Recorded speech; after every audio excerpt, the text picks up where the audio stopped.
உயர்வை தடுப்பதற்கு, நம்ம மேன்மையை தடுப்பதற்கு ஸ்தோத்திரம் அநேக பகைகள் வரும். அல்லேலூயா. அநேகர் பகைக்கலாம், அநேகர் நமக்கு ஸ்தோத்திரம் பகையாக எழும்பலாம், பகையாக பேசலாம். ஆனால் இன்னைக்கு கர்த்தர் சொல்லுகிறார் ஸ்தோத்திரம் அந்த பகை நடுவில் தான் உன் தலை உயரும். அல்லேலூயா.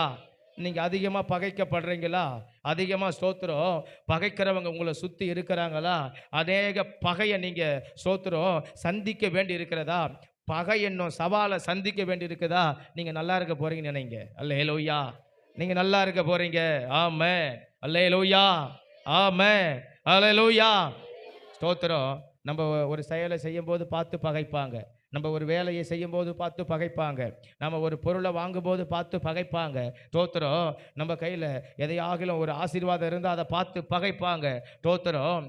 பகைப்பதுக்கு எத்தனையோ காரியம் உண்டு. ஸ்தோத்திரம். நம்ம கிட்ட இருக்கிற உயர்வை பார்த்து பகைப்பாங்க, நம்ம கிட்ட இருக்கிற ஒரு வீட்டை பார்த்து பகைப்பாங்க, நம்ம கிட்ட இருக்கிற ஒரு வாகனத்தை பார்த்து பகைப்பாங்க, நம்ம கிட்ட இருக்கிற ஒரு வேலையை பார்த்து பகைப்பாங்க, நம்ம கிட்ட இருக்கிற ஸ்தோத்திரம் நல்ல காரியங்களை பார்த்து மற்றவர்கள் பகைப்பார்கள். ஸ்தோத்திரம். ஆனால் ஆண்டவர் சொல்றாரு, எத்தனை பேர் பகைத்தாலும், எவ்வளவு பகை வந்தாலும் ஸ்தோத்திரம் உன் உயர்வை ஒருவரும் தடை செய்ய முடியாது.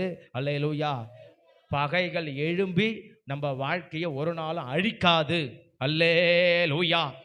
இதுதான் யோசேப்புக்கு கர்த்தர் கொடுத்த நல்ல எதிர்காலம். ஆமென். ஆமென். ஸ்தோத்திரம். நீ இந்த வியாபாரத்தை பண்ணிடுவியா? ஒரு வியாபாரம் பண்ண விடாமல் பகைப்பாங்க. நீ ஸ்தோத்திரம் இந்த காரியத்தை செஞ்சு முடிச்சிருவியா? ஸ்தோத்திரம். அதுக்கு பகைக்கிறவன் ஒருத்தர் வருவான். ஸ்தோத்திரம். இன்னைக்கு உலகத்தில் அந்த பகை என்ற ஒன்று ஸ்தோத்திரம் பகை என்ற ஒன்றால் மற்றவங்களை வளர விடாமல் தடுக்கலாம் அப்படின்றது தான் இன்னைக்கு பகை. ஆனால் ஸ்தோத்திர ஆண்டவர் அந்த பகையை வைத்தே கர்த்தர் ஸ்தோத்திர யோசேப்பை தலையை உயர்த்தினார். அல்லேலூயா. ஆமென். நம்மளை பகைக்கிறார்களா?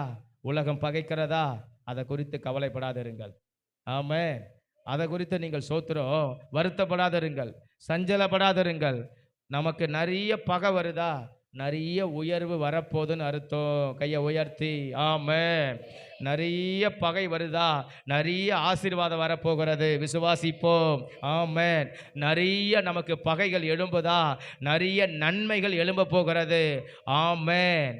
ஆமென். நிறைய பகைக்கிறவங்க எழும்புறாங்களா?